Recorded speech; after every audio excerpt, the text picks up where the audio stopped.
Hey Britt, Hey, how's it going? so well. What an episode. So fun. Wow, what a powerful episode. What a queen. I had such a great time chatting with Sarah. I'm always in awe of her grace and her poise and her clarity and the clarity of her message.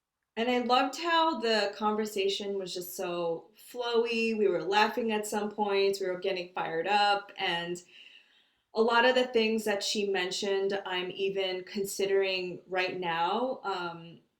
Because we recorded that a couple of months ago.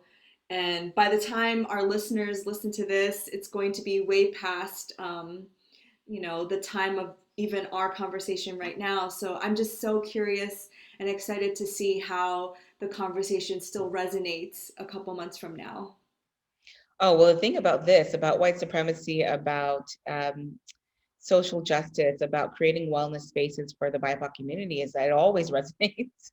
It's true. you know, Unfortunately, right to this day, and 50 years ago, 100 years ago, it would still be a conversation that needed to be had. Exactly. Um, speaking of supremacy, I really loved the way Sarah spoke about the power of that white supremacy has, so that no matter what your parents, your family instills in you, uh, oftentimes for many of us, right, white supremacy can feel more powerful in our understanding of who we are and our value and our worth and what we have to offer and our capabilities. Yeah, and just our interviews in general with women of color, it's just been so validating for me because this is even really embarrassing to admit, but I never even realized how predominantly white these spaces are until people Totally, people pointed out to me, and I'm like, oh yeah. So I just totally. loved when she shared about her experiences as a black child in a predominantly white neighborhood, white experience, and how that actually helped her to prepare for her experience in white wellness spaces. Mhm. So that really resonated with me. Well, she talks about it too as programming, and that is the programming, right? Separately, she and I have had conversations about how it is to be a person of color navigating these spaces, and how many people of color don't necessarily feel comfortable, but that a part of the programming for people of color is learning how to digest and or at least store the Mhm, micro and macro aggressions, right? Because they're just freaking aggressions at this point. mhm. But how we store that and almost ignore it, right? And pretend like it's not happening, pretend like we're not experiencing it. And that is what allows some of us to step into these spaces and for these micro and macro aggressions to become our norm, right? That's the Exactly. programming. Exactly. And I was taught as an Asian American woman just to put my head down and be quiet, and it just made me into a more, I guess, domicile person. But now seeing and hearing about all of these women and people of color stories of how they are balancing really mindfulness and allowing themselves to have rest and peace with speaking up and really standing up for themselves. I loved that section of our conversation with Sarah about how rest and taking care of yourself is a form of resistance for people of color. It that pulls you back to our conversation with Cass actually, and how Cassandra Lamb, who we also interviewed, who talked about that, and the I believe it's called the Nap Ministry, Hmm. that really has taken on this idea and this concept of rest as a great act of resistance.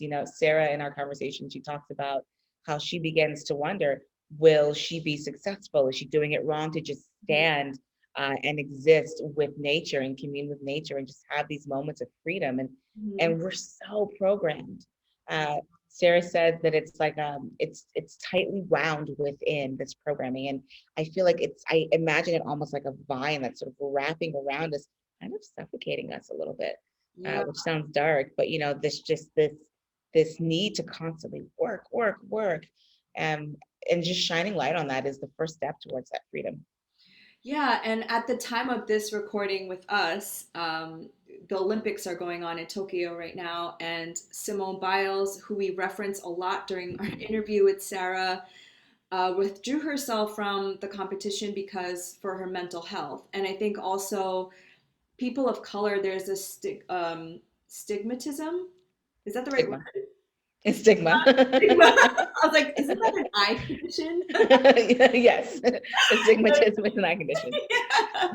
There's a stigma against mental health and actually getting Hmm. therapy, and the fact that you see now within athletes, especially Black women, like Simone Biles and Naomi Osaka, taking their mental health in consideration, I just thought was just such a powerful moment of our collective and such a beautiful role model for young girls and women and young boys and out there to really take into consideration your mental health over everything else. It makes me so happy. It fills me with so much emotion. And when Sarah says, in reference to all of this, she says, I have faith. Hmm. These moments give me faith. You know, it reminds me that um, the past is not our future. Right. And all of these, even listening to this, creating this podcast, co-creating this podcast, and those listening to this podcast, this is a step towards great change, right? This is 5D, right? This is like Hmm. creating all of that change. You know, we talk about the spiritual community Hmm. and the toxic nature of it. And Sarah actually, she says that it goes against the laws of nature. This Hmm. idea that we can ignore what is, Hmm. it's completely against the universal laws that exist. Hmm. But this idea that we're going to ignore racism and white supremacy because it doesn't feel good, and just how harmful it is. But if you can take a step back, if we can co-create a beautiful future together, we can look at these wins, like these wins from Simone Biles and Naomi Osaka and everyone else who is taking their well-being in their own hands. That gives me faith. Yes, and I do love that part actually. It was such a profound part of the conversation. I mean, the whole thing was, but right, she mentions the universal laws and of energy and where you put your focus, your energy flows. So if we are all collectively focusing our attention on the reality we want to create and unveiling, we use the word apocalypse many times during the Uh, conversation. We're unveiling the darkness and we just step into our power and access the power of our ancestors. I really believe that, and I believe the same thing. I have faith in our future. So it was bringing about the truth of where we are, but also a very optimistic conversation. So mhm, I mhm, loved it. mhm, mhm. Yeah, so do you have anything else you want to bring up, or should we let them listen? I think it's time for them to listen. Just listen with an open heart and be ready to laugh with us. You know, It is it's a time. beautiful episode. Without further ado, here's Sarah Clark. Hello, Sarah. Hi, Sarah. Hello, Laura. Hi, Brittany. It's so good to be here.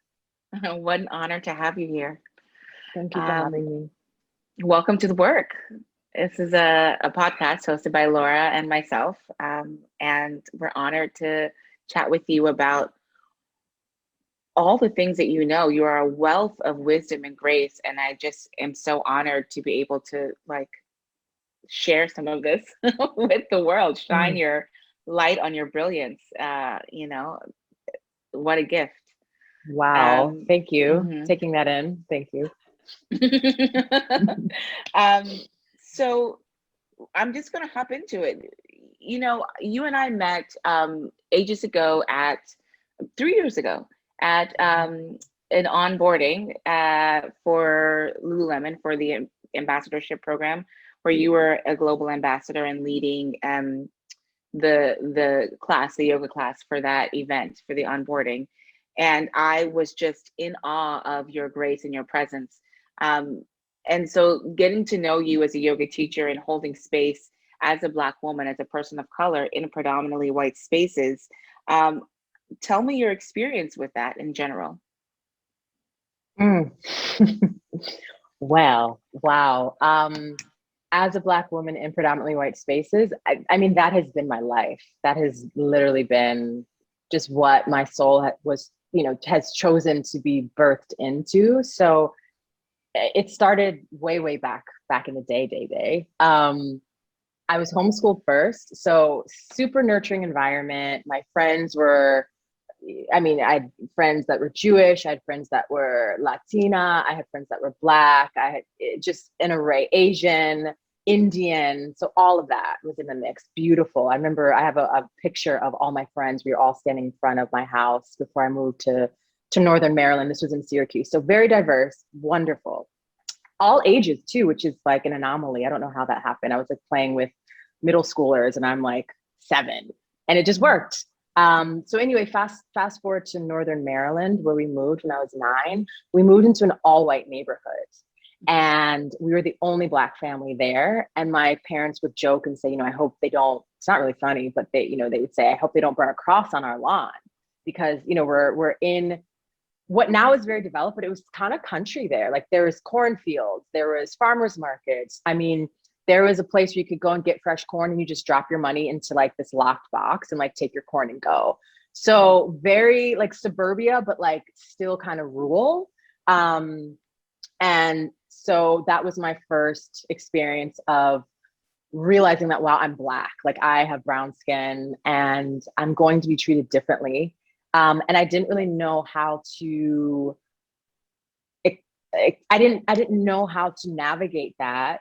My parents did their best to instill in me that Black is beautiful, that natural hair is beautiful, that we're powerful, all of those things. But, white supremacy has just such a way about it that will make you feel like you are still lesser than, regardless of your upbringing and what has been instilled. So, navigated grade 4 through 12 in predominantly white area and school system, which was really hard. There was a lot of discrimination that I couldn't really label then, but I do know that my parents had to come to school probably every, not semester, but however it's broken down when you're in grade school, because there's a teacher that would single me out. I excelled in sports. My tennis coach, I went from playing mixed doubles to being the #1 tennis player for my team. It was a good tennis team. And my dad overheard my coach at a match or meet say, well, if Sarah can do it, anyone can do it. Just like completely just, doing their best to make me feel like I am nothing. I had a track coach during a 4x1 relay race, really tough race, baton handoff. She was there watching. I cursed as I was handing off the baton because it almost fell. And she disqualified me because my own coach, and then let the team know. So I had to deal with stuff like that. And then, white boys would like me, but would never, attempt to even admit that they were interested. Navigating Black boys that were dating white girls. So it's like, well, where do I exist in that? Wanting a thigh gap, wanting a ponytail that would swing down the hallway like the popular girls, and yeah, and not having language around what I was experiencing, really realizing that I was actually in survival mode from grade 9 to 12, on top of growing up in a household that was really strict. So it was just tough. Like you couldn't really feel your emotions, even though my parents were good to show up in crisis, but like, don't have emotions. So yeah, that was the start. So I feel like I was prepared to navigate the white wellness space because I had navigated it as a kid. So it wasn't brand new. It wasn't a culture shock. I had learned how to assimilate and conform to the best of my Black ability into the wellness space. Yeah. So, and I happened to have like an able-bodied, thin frame. So it was more acceptable. And I was athletic. So I was, quote unquote, I'm going to put this in quotes, I was good at yoga. And I made sure I was good at yoga. So no one would question why I was there. Yeah. So much of what you said about the sports reminds me of how just recently, how Serena Williams and how Naomi Osaka are treated differently in tennis is considered to be predominantly white as well, and a very like elitist sport. And I just remember when Serena, I think she cursed maybe on the court, and then she got disqualified. And then just recently with Naomi Osaka, she didn't want to attend the press conferences for the French Open because of her mental health, and then they like fined her. And it's just like, what you're saying is you're and oh, with Simone Biles and how she did this crazy um routine that most people, most even white men can't even do, but they are held to a different standard because they are Black women.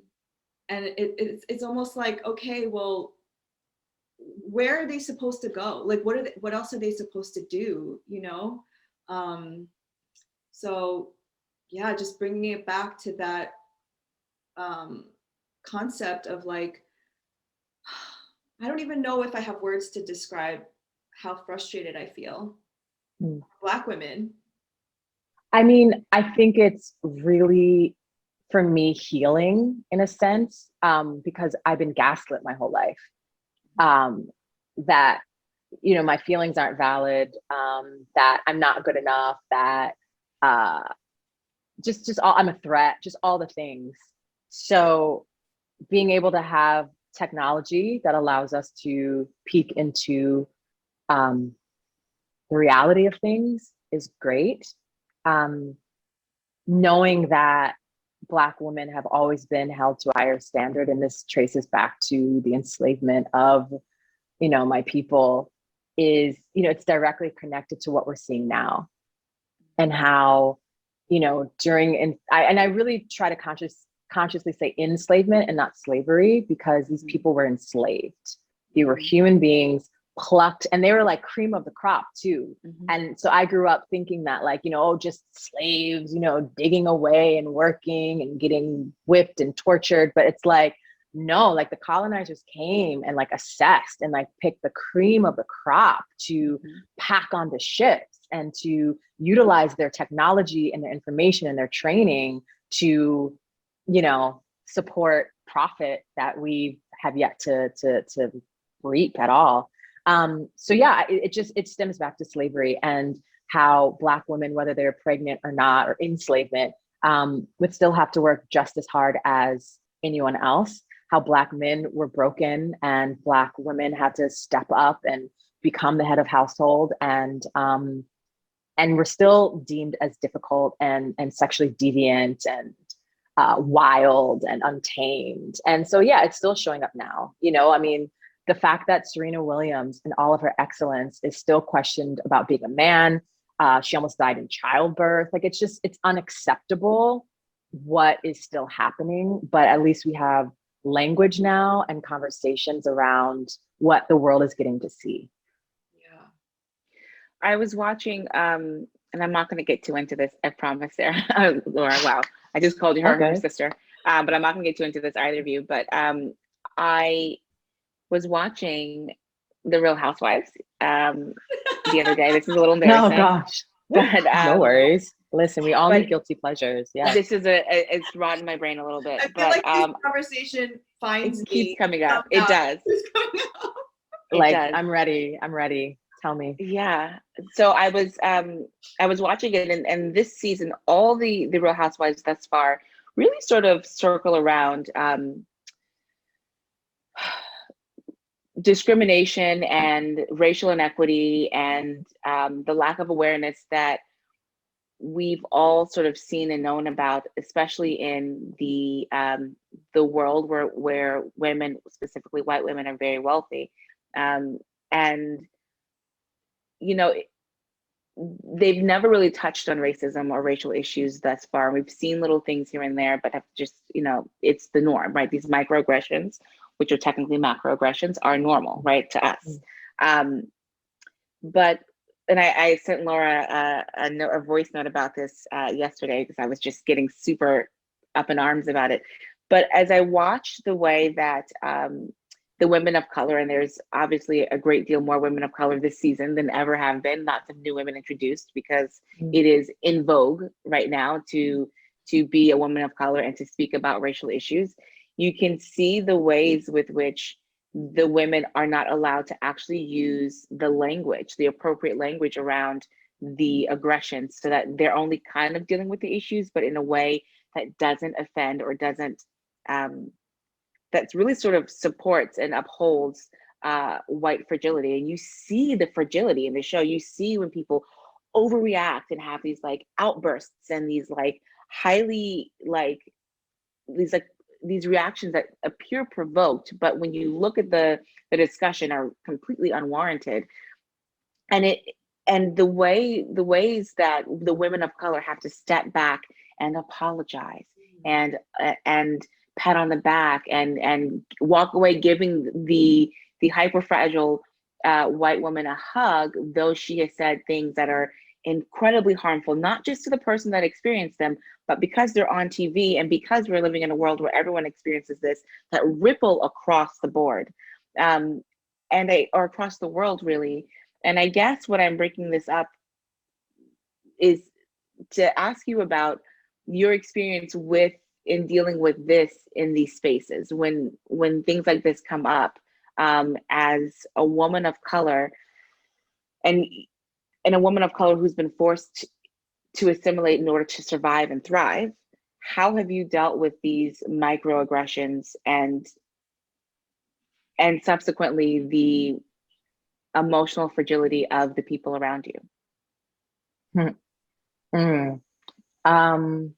No, good observations regarding the show and how I'm curious to see what's happening behind the scenes. You know, it's like the suppression of Black voices is happening before our eyes yet again on this very popular reality TV show. Like, yes, you welcome in Black people, but there's still no space for appropriate conversations to be had and handled in this new time that we're in, a time that should have been present long, long, long, long, long ago. So I'm sure that's a bit uncomfortable to watch. And I've seen that too play out.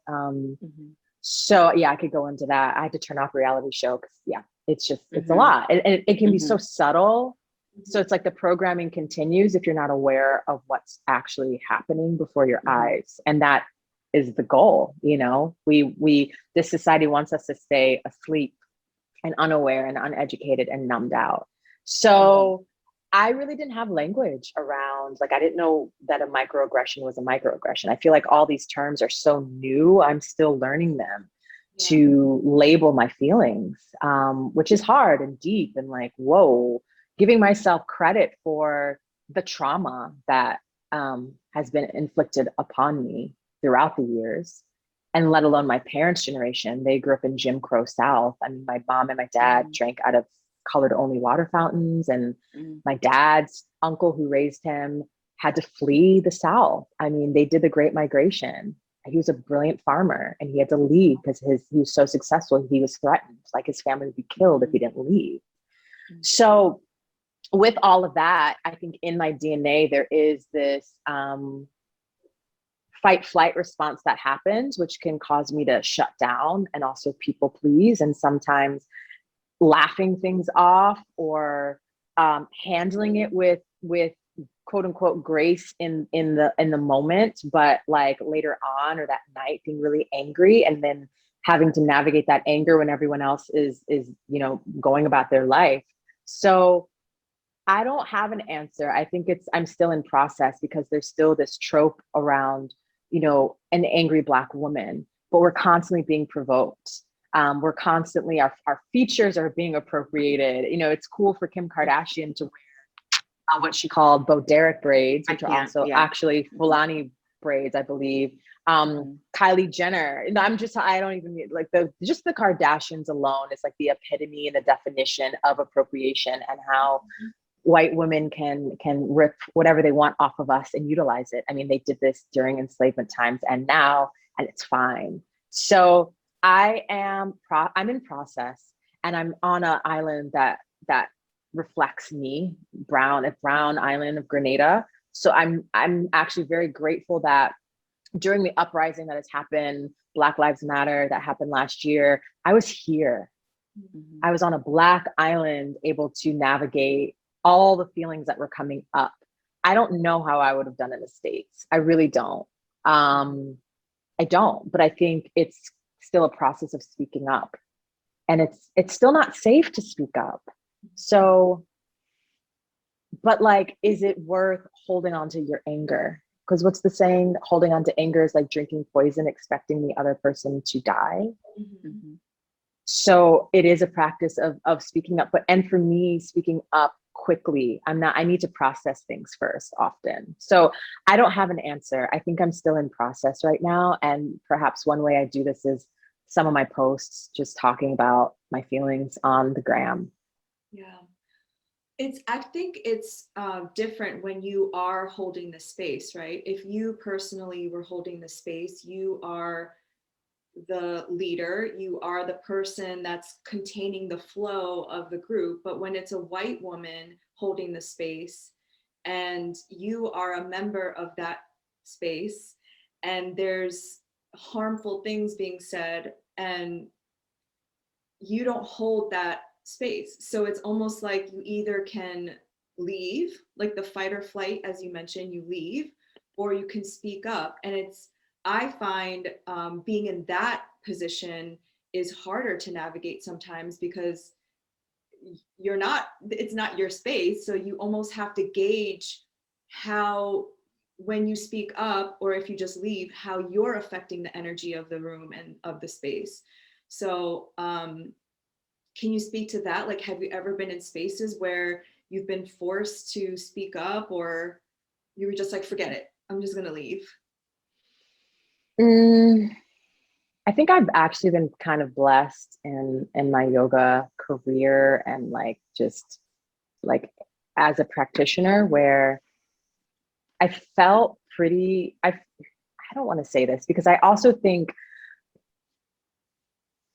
most of my experience in the yoga space, I've made sure I'm like the friendly Black woman there. Mhm. So re-entering, I think I'd be a completely different person. You know, like I'm not moving my mat. You know, I might not speak to you actually. I might not say hello, you know. My tolerance is like very minimal at this point. Mhm. Mhm. So yeah, I think I would just show up very differently. And Mhm. I think there's just enough anger in me to know that it's not worth holding on to anymore. And I think self-care is number one priority, especially for people of color.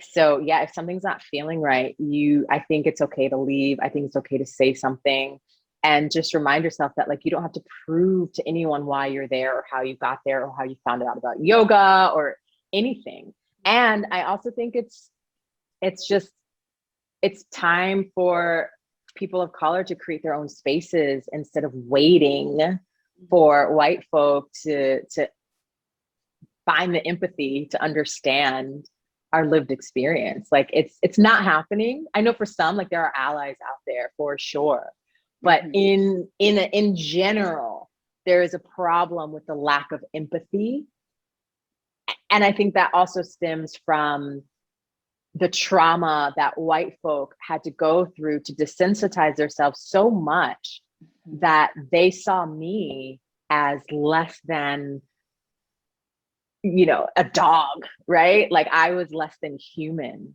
And so to stuff down your emotions for so long, generation after generation, I think it's showing up right now with white people just being like, I just don't understand. Just please help me understand. So when you think about epigenetics, it's like white folk have had things passed on to them, as has Black folk. So I think that is part of why there's just such a lack of empathy that my tolerance is really low at this point. Like I wouldn't go into a studio that's all white right now. I'd rather take an online class in my home. Same. We were just talking about all of these things. It's so interesting that all of our guests are sharing, first of all, similar stories and also like similar viewpoints and observations, which to me just means that it's collectively, we're all becoming aware, like the apocalypse of unveiling the truth, you know? Yeah. No, that's apocalypse means unveiling of the truth. And Unveiling. unveiling. Wow. And what you just said, we asked another guest, you know, why is it always that people of color have to start their own shit, like their own spaces and their own companies? And by the time you know it, we're all going to be in our own little echo chambers of we host these circles for people of color, and the white people are all by themselves. Like, and I guess like there's not a question there, just an observation of like how we're all. I mean, I've created my own spaces now. Britt has her own space, and it's like I think when we've all left these spaces, like the white people are just gonna be like, maybe they'll be What happier. happened? Or maybe they'll be happier. I don't know. Maybe that's what they've wanted the whole time. The Yeah. problem is that they invade brown spaces and then demand that they become white spaces. Mm, You know, kick out the people of color, take it over, yeah. build some walls, Gentrification, build the wall. Yep. And yeah, I listen, I don't think as humans we're gonna just completely separate. I don't think that's possible. I mean, it is depending on where you live. You know, if you're not in a coastal city, like it's even more segregated. So you can do that. You can choose to do that. But I think this is like a matter of survival and safety. It's not just like, I don't like you, I'm moving. It's like, I am not safe. You know, Karen could call the cops on me because she thought I stole her purse in yoga class. Like, I don't have time for that. So, you know, like it's just, I don't have time for that. So I need safe spaces, you know, and if there's always allies. So, you know, allies are a part of the civil rights movement, like they exist too. So I think it's possible for us to coexist, but it's like coexist with your own kind, you know, besides color. So that's truly what I'm looking for. But first and foremost, I need to be around Black people. That's when I feel the safest and the happiest, honestly. Yes.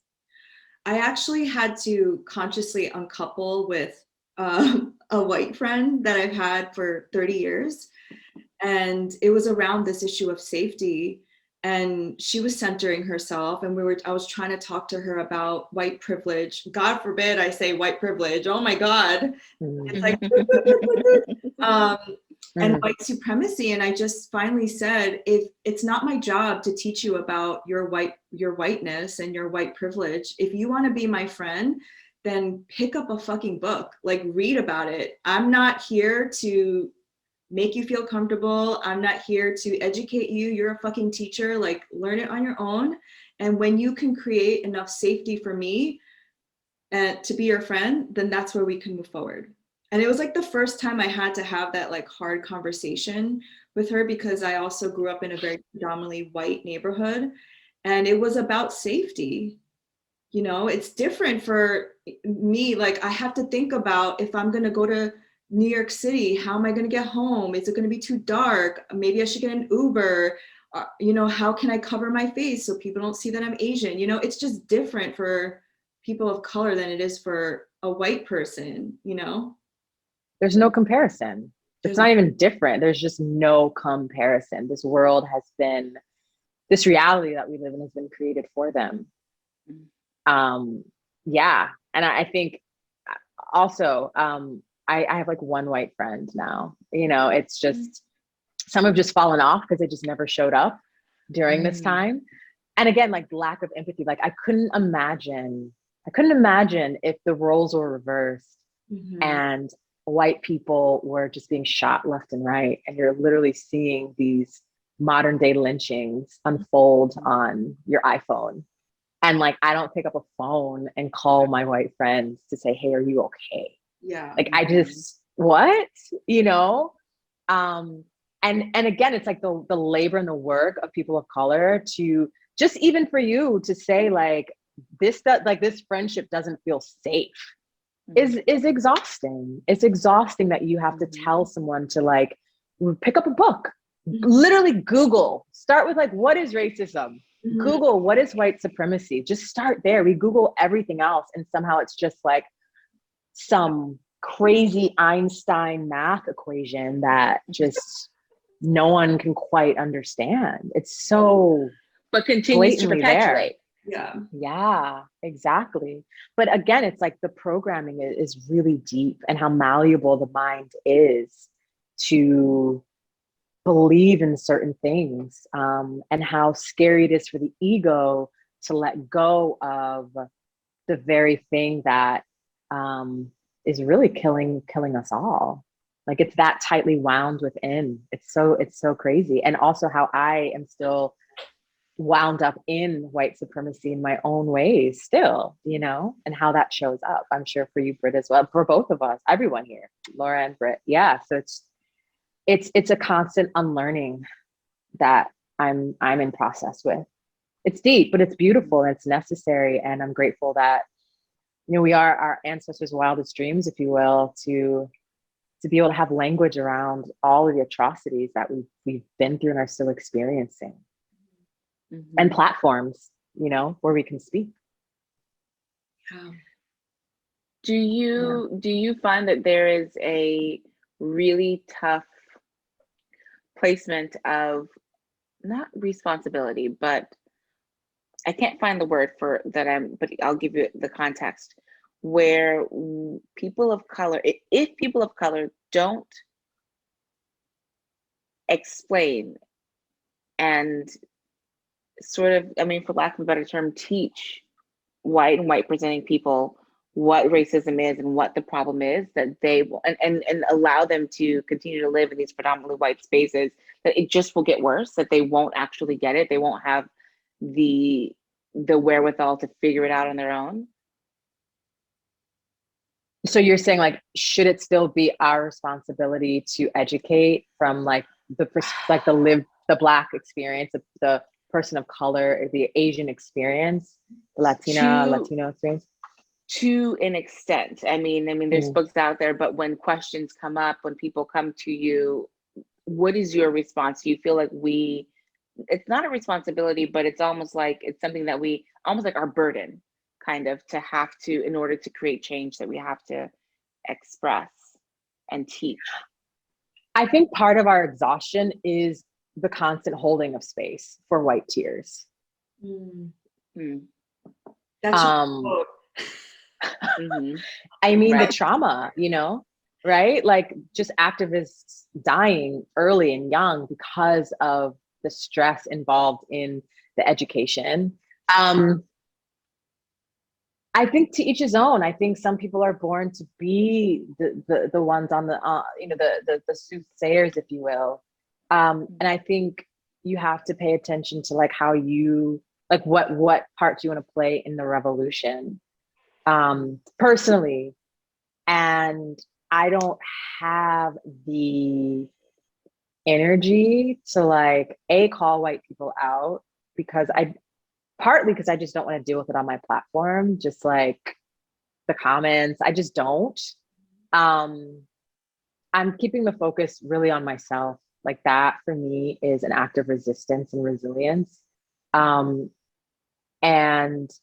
just showing up and taking up space as a Black woman for me is the practice. To each his own. I think also, if it's like a safe space where you feel like you do want to educate someone, awesome. I just think it's a personal decision, and with the wealth of information that is out there, it's hard to still fathom that white people just don't get it. Like, I just think it's inexcusable. Yeah. I really do. So I don't have I don't know, I don't have an answer. Like, if it's a dear friend, we can sit down and talk, but that's where my energy will focus on. Yeah. With that being said, I would love to actually read a quote that I found on your Instagram, because it's so beautiful and so powerful. So you wrote, and I'm using a smaller quote of the bigger caption. Sure. Black history is American history. Ooh, I got goosebumps. Period. Period. Period. Yep, with a T. And in the wake of feeling stuck, I'm living more than I'm doing while working hard to find a new normal, because living more than doing feels wrong and reckless and seems to go against the capitalist society I was born into. Because bills are still due and growth is glorified, whether the world is on fire or not. But perhaps this is one of my ancestors' dreams, to live more than to work, or rather to work differently, because work is definitely still happening. Saying that is scary. Will I be penalized for staring at the sun-drenched flowers for too long? Will something be taken away if I go on a Monday morning hike with friends? Can this even be sustained if I pause to play fetch with Prince the pup after teaching a private? Am I actually creating a sustainable life right now, writing my ideas down, but not yet executing them? Am I being irresponsible? Living and adulting feels so opposite. Finding balance is the true work, as is communing with leaves bigger than my body on an island where my ancestors were once enslaved. Holy crap. When I read this, my body was like, oh my God, you have to ask yourself this. This, Oh, this quote reminds me that wellness, mindfulness, and spirituality is different for people of color versus the dominant group, aka white people. And for you reading this, it really gave me a picture of the experience of a Black woman, where um, what we're really supposed to live in this world is deciding on a Monday morning, I want to go hike with my friends, or just staring at the sun. But it's almost like you can't, because of how the system makes you work. So can you speak to more of that? mm. Yeah, I forgot about that. I do stare at the flowers more. Um, Yesterday was a holiday here in Grenada, but not, in the rest of the world, or at least in the States, I should say.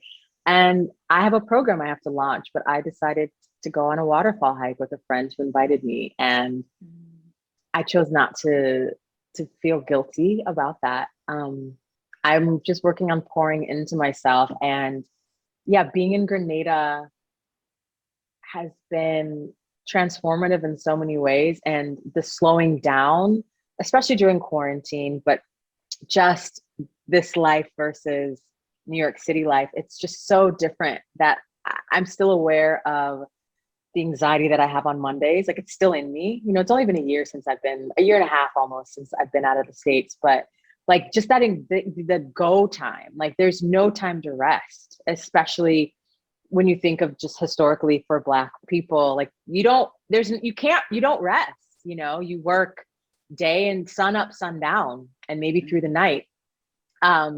I don't have a trust fund. I don't come from that type of money. God bless my parents. They did amazing with what they had. So like, nobody's coming to save me. So work is a non-negotiable. And so, yeah, there is always this fear of, am I doing enough? Am I moving fast enough? And it's exhausting. And I'm tired.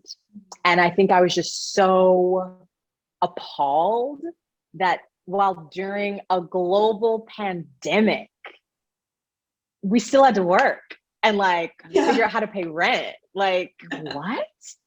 Stores were closing because they didn't have rent, because obviously people weren't coming because the world was shut down, and yet stores closed because they didn't have the money.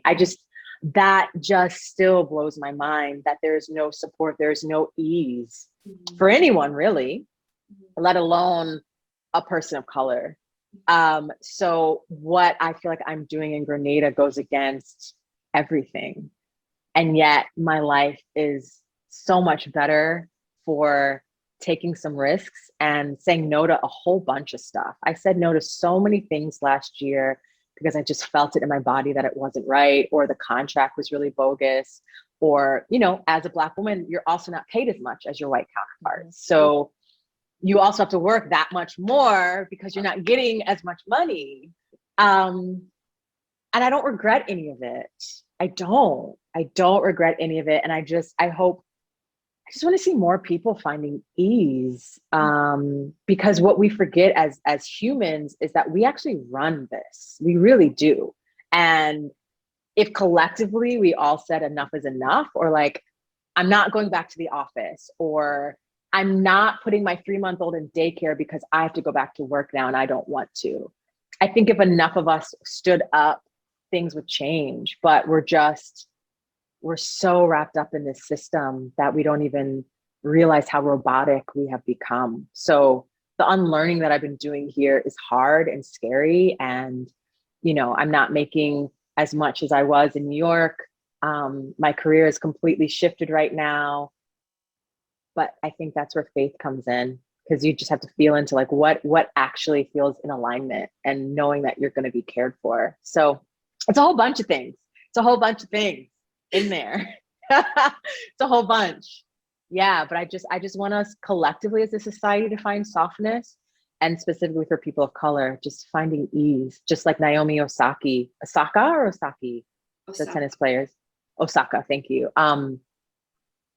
Wow, just the ripple effect that she has created, just the pause, just the comfort that I've felt, because I've had to speak out about a company, the saying no to doing things that I've been penalized for, has been really hard, and like I haven't really spoken about it. So just knowing that there's someone with a bigger platform doing the same work helps me to know that it's happening, whether it's behind closed doors or in the public. So yeah. I hope that answers your question. Oh, yes. I 100% feel what you're saying. And I think Britt can also attest to this.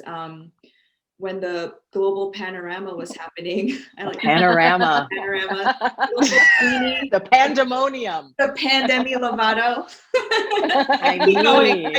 The Panera.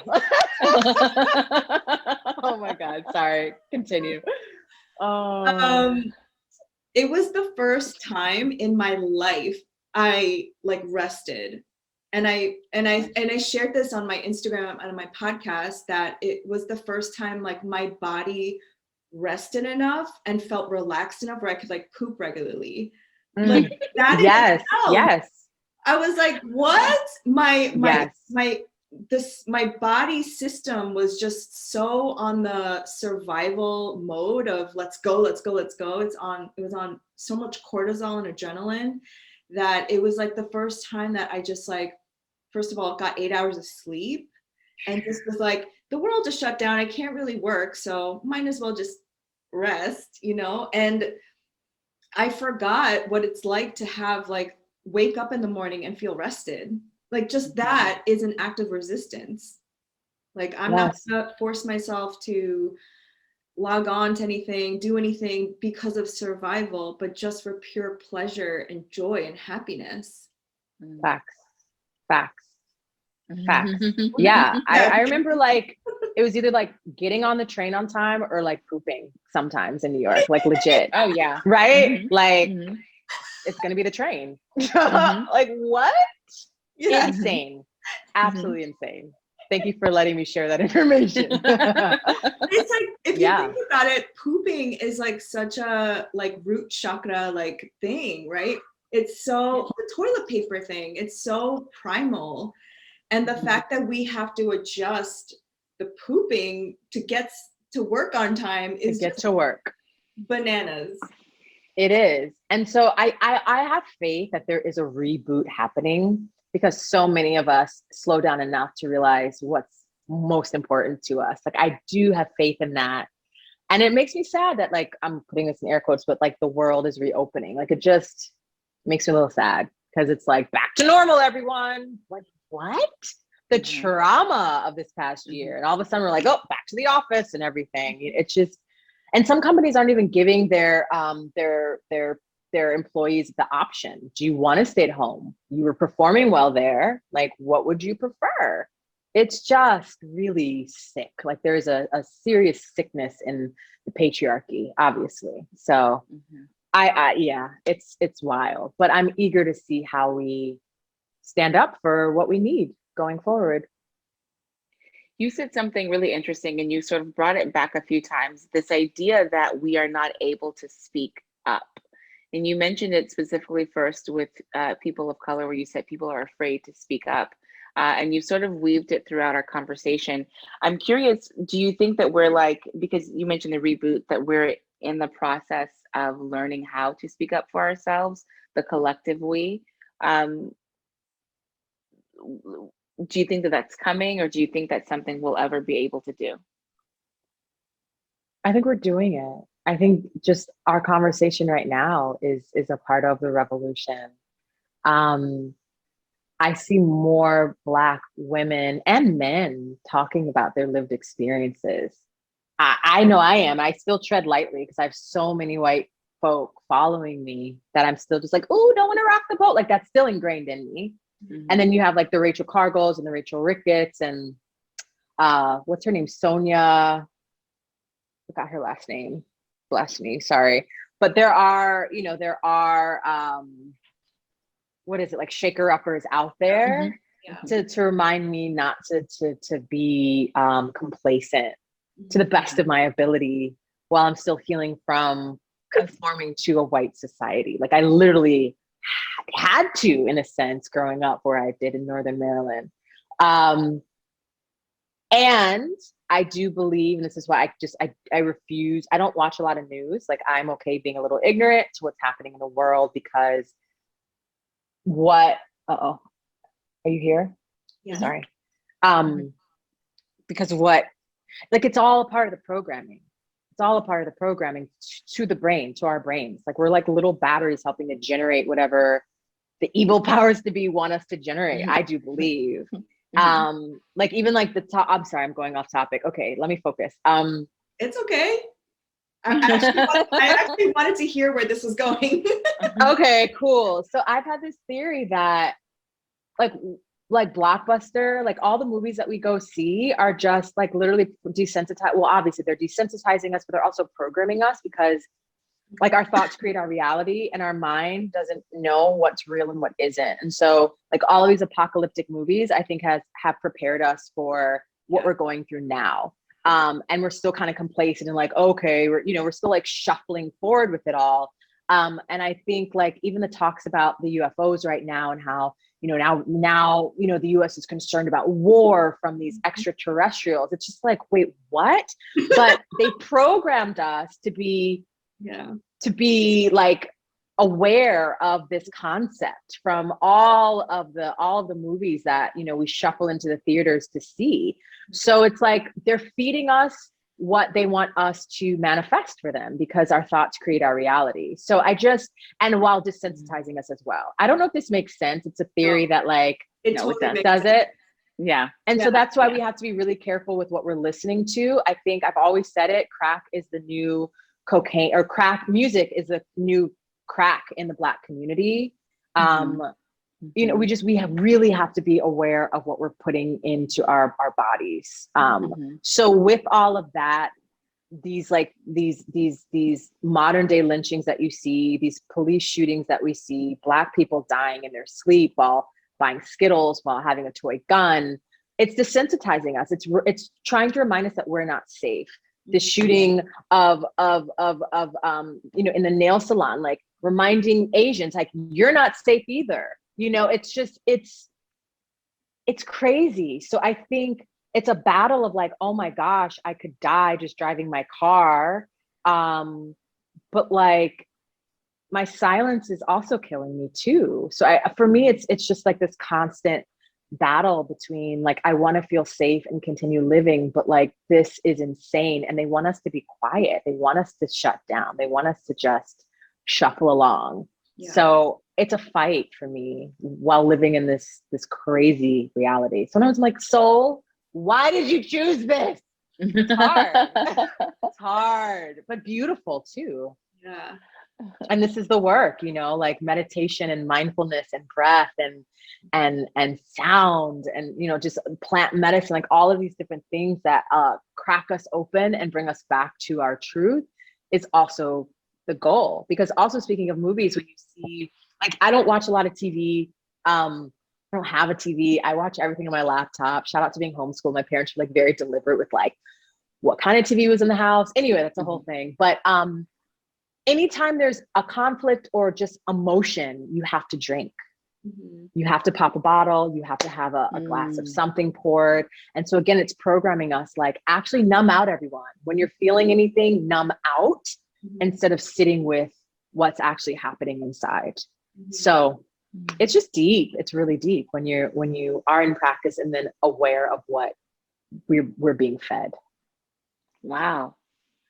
So I have one question that might go off on a tangent, but it came up in another interview where you spoke about they, like they are programming us. And I hear this a lot in the conspirituality community too. And a lot of what you said is similar to what they say. We're being programmed, and the Galactic Federation is, helping us out, and they are poisoning us, they are microchipping us. But the one difference is that community is predominantly white, new age, alt-right. And I could see, and that's where I get annoyed with this new age community, because I believe what you said. Like, I believe the same kinds of themes, just I also believe in racism. I also believe that there's injustice in the world. So have you seen that split in the community? In terms of Like we're not being programmed, we are being programmed? No, like the conspirituality, new age, where like, wellness and spirituality it's a huge industry. It covers many, many different modalities and belief systems. But I saw a fracture last year between people who are, I'm not saying like normal, but mainstream, people who see the separation between the illusion and like real spirit, versus like the new age community who see it as like, the cabal and QAnon and all that stuff. Well, I mean, what I observe just like being on a Black island is I think more Black people than we realize, and I realize, are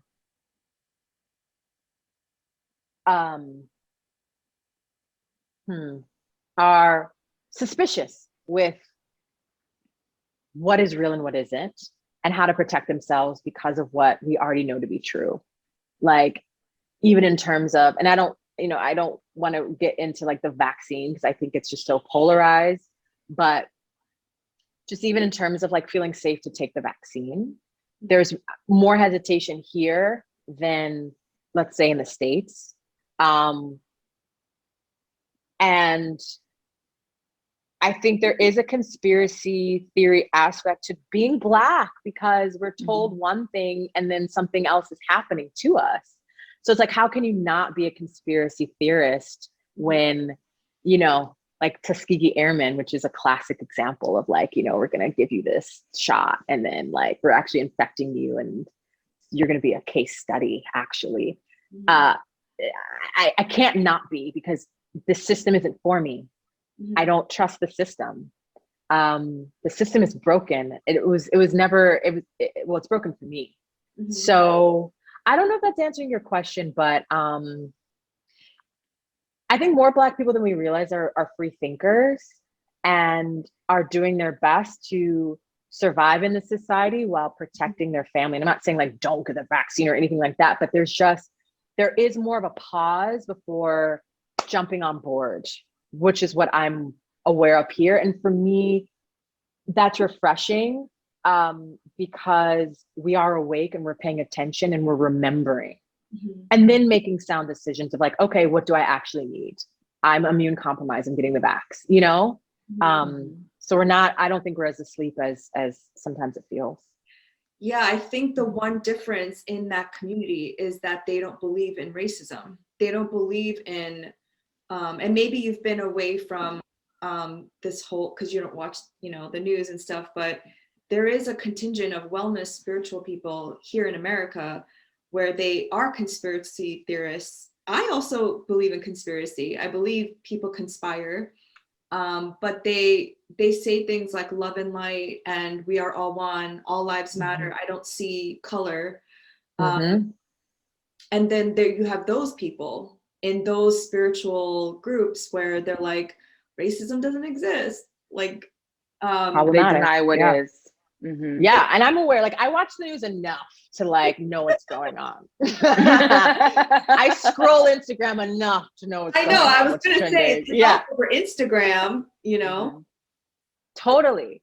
It's problematic. It's not taking accountability for the reality that we are all sharing together. Like we all live in our own realities within the macro, but like that's just such a cop out to me, and very privileged to be like, I don't see color. Is just, it's erasure. You're erasing my existence. Facts and my lived experience. Because if you are doing the work, then you know what conscious listening is. You know that listening is actually pretty selfless. You know what compassion is. You know what empathy and sympathy is. You can sit and listen and feel into this person's experience. But if you're choosing not to and creating your own language around what is happening, and then, the erasure that's happening because of that, while in the name of spirituality, that is unacceptable to me. And dangerous. It's violent. Very dangerous. Rachel Ricketts taught me that. It is violent. Yes, I should have phrased that question better. I'm sorry. I, hear that rhetoric a lot in especially spiritual and wellness influencers on Instagram and also in spaces where they say, but you're just feeding into the separation by talking about racial injustice and racism, and why do you have to make it about white and black and all this stuff, and I'm just like, yes. I mean, it's like our issues are in our tissues. And that's one reason why yoga is so profound, because like we're moving things out, we're feeling into things, we're looking at things, we're moving through our emotions instead of suppressing them. And so I just feel like that's so contradictory to be like, what you're saying is not real, and like your feelings aren't valid. It's like the total opposite of what spirituality should be. It's like feeling into all things to find truth. I don't know. It's just, I can't tolerate it. I can't tolerate it. It's like, it's horrible. And it's like, if we don't, I guess what I'm really trying to say is, if we don't move through it, if we don't allow these things to come up, and with our skill set collectively move through this stuff, just like we would in our own with our feelings, if you have the correct tool set, hopefully nothing's going to get done. So like, you're not even honoring the law of like the law of the universe, in terms of like looking to nature. Like sometimes things have to be destroyed to be revealed. So you're just like going against everything and creating your own laws, which don't align with the laws of the universe that we're all sharing. So it's toxic. So they can stay, it's gaslighting. Yeah. So speaking of like segregating, like they can stay in their segregated little space while I find my people to do the work. And we're all energetic beings. So it's just so much. It's so much. I just think, I have faith. I do. I have faith. We all have a way of protecting ourselves from our feelings. And I think that is one way to do it as well. Just think, this isn't real. I don't want to feel this. No, I don't see color. No, I'm perfect. You're beautiful. Like, thanks. And you're hurting me right now, actually. You're causing harm. Yeah. It's so much. It's just so deep. Much. So again, it's like wherever your attention flow, where is it? What is it?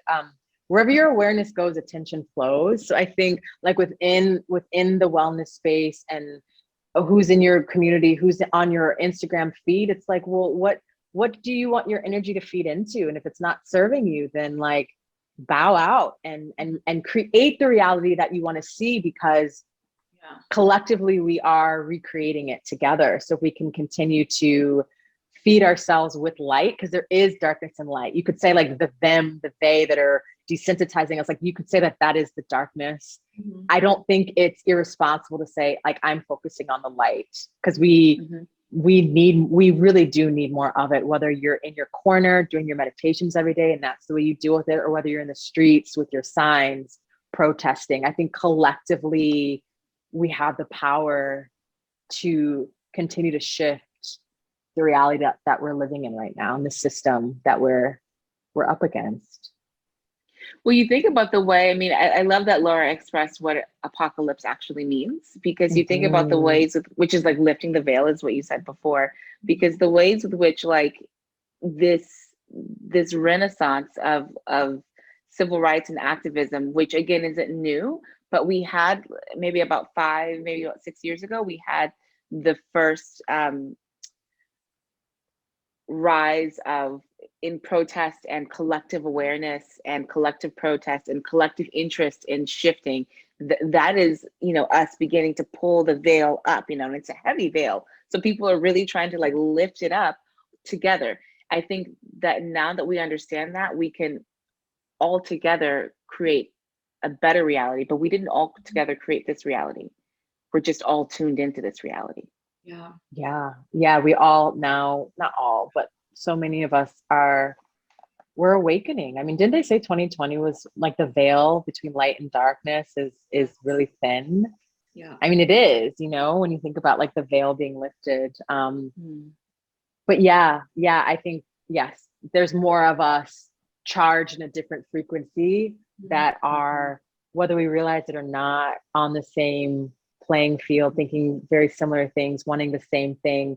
And again, because our thoughts create our reality, if we're collectively feeling the same way, that gives me hope. Like Laura was saying earlier, like the guests, we've all been saying similar things. So that gives me hope as well, that we're not alone, we're not crazy, and we do have the power to shift things, even through our thoughts and our practices. Yeah. Mm-hmm. I love, do you know Michael Bernard Beckwith? He's the leader of Love Agape. him. I love him. No, I don't. I love his quotes and just his spiritual leadership. And his quote that I love is, pain pushes until the vision pulls. And sometimes I feel like right now we're in that apocalyptic moment where everyone's starting to see the truth of how dark our country has been. And so the pain pushes us to create this change until the co-creation of the vision that we want pulls us. So I think it's both. You know, we don't live in a binary world. I think it's pain and vision. I think it's uncomfortableness and hope. I think it's everything in one. So we have to find that line and that balance for all of us of when we engage and when we choose to, for our own protection, turn things off. Mm-hmm. Yeah, I mean, yin and yang, and stira and sukha, like finding ease within the effort within the ease. I think that is the practice. And how can we be in relationship to both in a society that tells us we should be really happy and, you know, life should be perfect. And if you're feeling anything other than joy and happiness all the time, something's wrong with you. So honoring both aspects to just being human, I think, can also be just the first step. Yeah. And not being afraid of the feelings. There's information in the feelings. Totally. So should we close up? Yeah, I guess I want to know before we, oh, we're going way over time. I guess I want to know if you could just tell us what work you think that white folks and what work you think that the BIPOC community has to do in order to create that shift.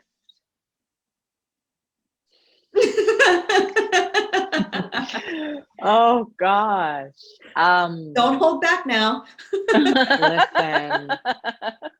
I just think it's for Black folk, I think continuing to remember our power, because it's it's been systematically, they've tried to systematically strip away our power, our excellence, our brilliance, our talents. And especially with the interwebs, we see our brilliance, we see our magic, we see how through it all, like literally we rise and we continue to influence the world with all that we bring to the table. Shout out to Simone Biles, right? So continuing to marinate in that energy will be profound, because when you know who you are, nothing else can stop you. I'm here because of that. We're all here, you know, Laura, Brittany, we're here because of that. And I think for white folk, I just also looking at their ancestry and all the ways in which empathy has been stripped from them, which ironically will make someone less than human when you can't tap into empathy. So looking at why, like the whys behind it all, looking at history. Honestly, there's so much information out there, and many white people have more access than I do. So for me, it's really nurturing the excellence and the brilliance of people of color, while knowing that there's enough information out there for white people, if they choose to educate themselves, and to tap more into empathy, which allows them to better understand the lived experience of Black and Brown people. And then from there, with that empathy, you have no choice but to want to create change collectively and individually. And I think that's still lacking. And that's why it's so appalling and like unfathomable that some are just still in the dark, truly. Yeah. Maybe that's why they don't want the 5G towers. They don't want. Sorry, that's a bad joke. No, it's okay. It's okay, right? Yeah. I mean, sorry, that's a bad joke. Brittany and I talk about this all the time. Like, everyone has so much access to information, especially if you're a privileged white person. And now it's just a choice. You're choosing to not see. You're choosing to not learn. Yeah, I was in a call for a pretty big wellness institution, and the new CEO just still couldn't like I just feel like it's a choice where you can't figure out how to like diversify your working staff. Like why are the people in the kitchen and in the cleaning departments Black and African? You know, and like what's that about? You know, why is your staff mostly white? And it's across the board. It's like we just don't know. We're still figuring that out. We still, you know, it's just but like with other institutions too and other companies, we're just it's just really hard. It's hard to find the people. With my sister who's in the jewelry and like metalsmithing industry, they wanted her to give them a list of Black jewelers to, you know, be on a panel or something. And it's like, why don't you find them? Why don't you begin to look at why you don't have a diverse circle of people in your life? Like, what's that about? Yeah. Why are you still asking Black people to do the work? It's unacceptable. Yeah. It's unacceptable. It's unacceptable. Yeah. So, yeah, I need to focus on myself, because I've been focusing on white people for so long and how to show up safely and friendly in white spaces. Like, it's not my job to educate. It's my job to like live. Yes, it is. Yes, it is, Sarah. Yep, that's the goal. That's the goal. Oh, last question. What is your message for the world? As if you had not given us an hour and some change on your wisdom, but your message for the world. Oh, wow. Oh gosh, for the whole world. Yes, Wow. 'cause everyone's gonna listen to this. I think we are more powerful than we realize, and with our thoughts, we create our reality. So, what reality do you want to create collectively? Mm. That's it. Like Mhm. accountability, really. Yeah,